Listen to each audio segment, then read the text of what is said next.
সুপ্রিয় দর্শক, কেমন আছেন আপনারা? আশা করি সকলে ভালো আছেন।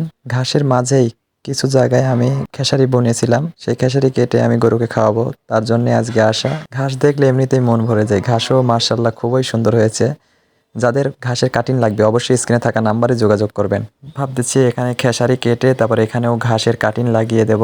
দেখতেই পাচ্ছেন আমি চারিদিকে দেখিয়ে দেই। মাশাআল্লাহ খুবই সুন্দর ফলন হয়েছে। কতটা সবুজ পাকচং ওয়ান হাইব্রিড ঘাস, খুবই ফলনশীল একটি ঘাস। আপনারা দেখতে পাচ্ছেন এইদিকে আমি খেসারি বুনেছিলাম, সাইডেও ঘাস আছে, এই পাশেও ঘাস আছে। আমি এই পাশ দিয়েও দেখিয়ে দিচ্ছি। দেখুন কতটা পরিমাণে ফলন হয়েছে পাকচং ওয়ান হাইব্রিড ঘাসের। যাদের কাটিং লাগবে, পর্যাপ্ত পরিমাণে কাটিং আছে, অবশ্যই স্ক্রিনে থাকা নাম্বারে যোগাযোগ করবেন।